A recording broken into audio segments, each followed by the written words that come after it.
So karon no naigihatod sa to ay sa Cashmash 115. So ang issue na to ani magpalong-palong ni siya. So naa tay mga vlog na ani nga magpalong-palong siya. Ya nga to ang ginabuhat ani top overhaul atong ginabuhat, gina-carbonize na to ni siya. Para mabalik ang smooth niya nga andar ug mabalik po nato ang iyang minor kay tungod sa kahugaw na niya. So ang edad di ani motora ni nasa 3 years old.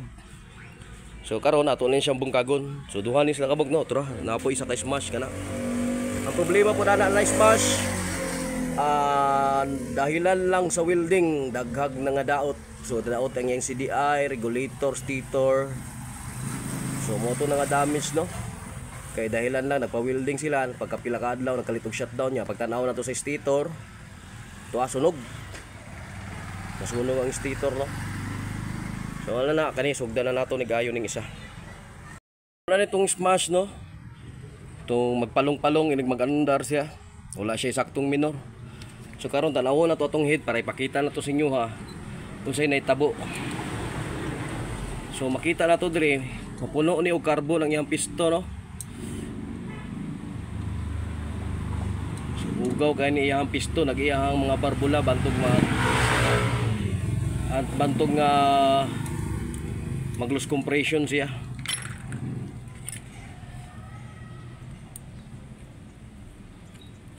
Tanggalon sa nato ni no, tanggalon sa nato ni.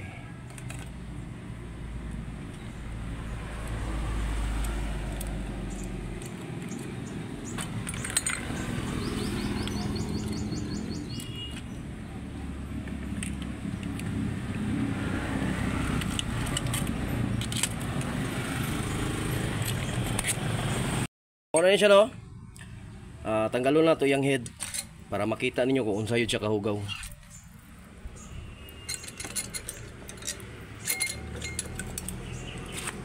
So napansin ninyo na siya no. So napansin ninyo na kung unsa yun siya kahugaw. Para. So sa piston po tanawon po nato.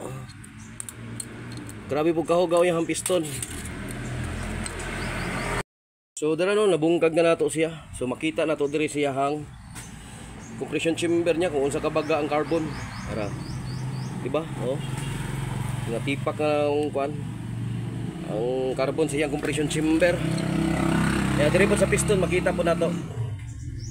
Para. Kung unsa siya kahugaw. Diba? Oh. Unsa kabaga niyo, oh, ha? Kita ninyo lang kung sayod sa kabaga. So mo na itong kuanon karon limpyuhan. Ya, pakita na ko sa inyo kung saan na resulta ika paglimpyo nato. So ang atong gipapalit ani sa tagiano kay wala man ni siya gaso. So gipapalit lang nato siya og gasket, bore og cylinder og duha ka babsel. So mga genuine tanan ang ato ang gipapalit no kay para limpyo atong trabaho, di na nato kailangan og mga maker. So karon sugdan na nato ni siya limpyo. So karon no tanawon nato ang mga barbula sa tuang smash na ato ang giayo. So mo ni iyang kuno exhaust. Makita na to no kung unsa jud siya kahugaw. So kani siya may tabuan niya pagkusog ni andagan, mukalit lang ni palong. Mukalit ni siya og loose compression kung kusog ni andagan. Ya dili na normal ang ihang minor. So tawon po nato diri sa intake niya. Oh. Diba? Makita niyo kung unsa kabaga ang ihang carbon. Ingana siya kabaga. So pati ning sulod aning kuan na to. So may intake niya, limpyuhan po nato nagmaayo para mga tanggal ng nga pundo diya na gasolina. Oh. Mao na to ang panglimpyuhan. Grabe gyud siya kahugaw, makita ninyo na. No. So limpyuhan na nato ni no. Pati ni mga barbula gamitan nato ni grinder compound. So dara no, limpyo na ang ato ang compression chamber. So limpyo na pod ning sa may intake niya nga passage siyang intake, limpyo na. Limpyo na siya no. Katong mga valve limpyo na pod. So gigamitan nato na siya grinder compound no para masinaw ng kanina portion no, kaning tumoy niya kana. Karon itaod na nato ni. Kaya alas 3 kwao na ni siya. Sa nang oras karon. So karon hinahinay na nato siya taod. So darano nataod na nato ang Smash 115. So gitap overhaul nato ni no. Ato lang gilisan na ni gasket sa tunga. Borog cylinder gasket o duha ka valve sila tong gikuan giilisan.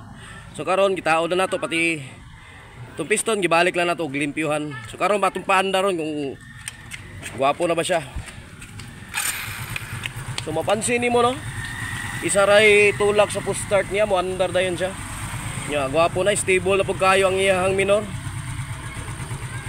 Di ba smooth na kayo siya. Karon testingan na pud nato, balik pandar. So mapansin niyo no, dali ra kay siya pandaron. Nya hilom kayo iyang makina. So ingana na buhaton no, basta magpalong-palong inyo ang motor. Kung wala man lay problema sa kuryente, so puntiryahon ninyo, labaw nagnanaida ninyo ang motor, puntiryahon ninyo, makarbonize siya, malimpyuhan niya ang piston ng gambarbula. So mao lang to no, itaon na nato yung tanan, okay na to ang Smash.